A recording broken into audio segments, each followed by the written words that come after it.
Alarm berbunyi. Kamu tidak langsung bangun. Kamu menatap layar. 5 menit lagi, katamu. Kepalamu sudah penuh bahkan sebelum kaki menyentuh lantai.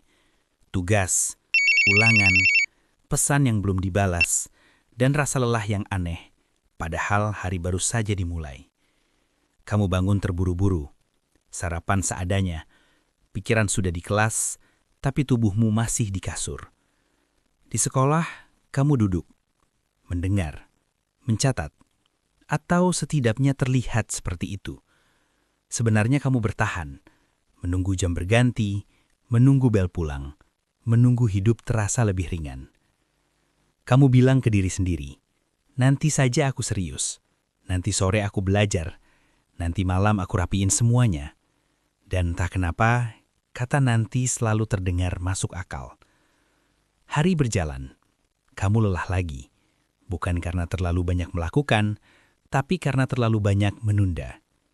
Pulang ke rumah, tas dibuang, HP di tangan, 1 video, lalu 2, lalu kamu lupa waktu. Ada rasa bersalah kecil, tipis, tapi tidak cukup kuat untuk bergerak. Kamu bukan malas, itu yang paling menyakitkan. Kamu tahu kamu bisa lebih, kamu tahu kamu punya potensi. Itulah yang membuatnya berat. Karena setiap kali kamu gagal menepati rencana sendiri, ada suara kecil di dalam kepala yang mulai meragukanmu. Kenapa aku selalu begini? Kenapa susah konsisten? Kenapa orang lain bisa? Kamu mencoba memperbaiki. Bangun lebih pagi, bikin jadwal, niat baru hari Senin. Dan untuk beberapa hari, semuanya terlihat baik. Tapi satu malam kamu capek. Satu tugas terasa berat. Satu gangguan kecil datang. Dan rutinitas runtuh.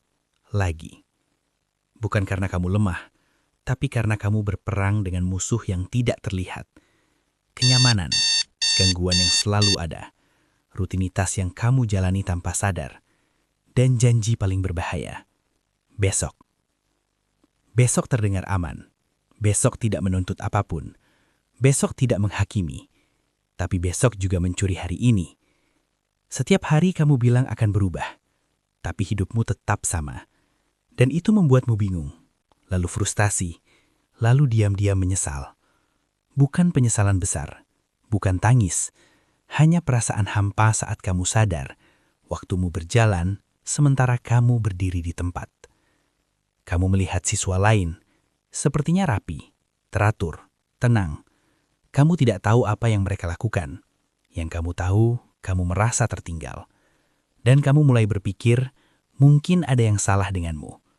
Padahal bukan itu. Masalahnya bukan kamu tidak tahu apa yang harus dilakukan. Masalahnya kamu terlalu sering bernegosiasi dengan dirimu sendiri. Setiap pagi, kamu bertanya, aku mau atau tidak? Setiap malam kamu menunda, karena hari ini terasa terlalu berat. Kamu hidup berdasarkan perasaan. Dan perasaan berubah setiap jam. Kamu menunggu motivasi, menunggu mood, menunggu semangat datang. Dan sementara kamu menunggu, hidup berjalan tanpa menunggumu. Tapi inilah kebenarannya. Rutinitas harian yang sempurna bukan tentang bangun jam berapa. Bukan tentang metode belajar. Bukan tentang aplikasi atau tips. Ini bukan soal motivasi. Ini soal identitas. Selama kamu melihat dirimu sebagai seseorang yang sedang berusaha, kamu akan terus bernegosiasi. Tapi saat kamu melihat dirimu sebagai seseorang yang menghormati dirinya sendiri, pilihannya berubah. Disiplin bukan hukuman.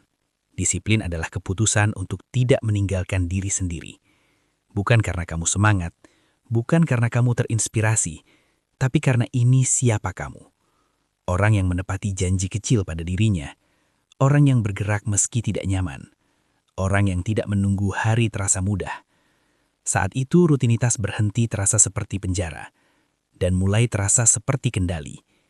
Kamu tidak lagi bertanya, aku mau atau tidak. Kamu bertanya, siapa aku hari ini? Dan jawaban itu menentukan tindakanmu. Disiplin memberi kamu ruang. Ruang dari rasa bersalah. Ruang dari penyesalan diam-diam. Ruang untuk bernafas tanpa dikejar tugas yang tertunda. Disiplin adalah kebebasan dari kekacauan mental yang kamu anggap normal. Kamu tidak perlu hari yang sempurna. Kamu perlu arah yang jelas. Bukan rutinitas yang rumit, tapi komitmen yang tenang. Karena hidupmu tidak hancur karena satu kegagalan besar. Ia terikis oleh ribuan keputusan kecil yang kamu anggap sepele. Dan kamu tahu itu. Pertanyaannya sekarang bukan apakah kamu mampu berubah. Pertanyaannya lebih sunyi, lebih jujur. Berapa lama lagi kamu mau hidup tanpa menghormati potensi yang kamu rasakan sendiri?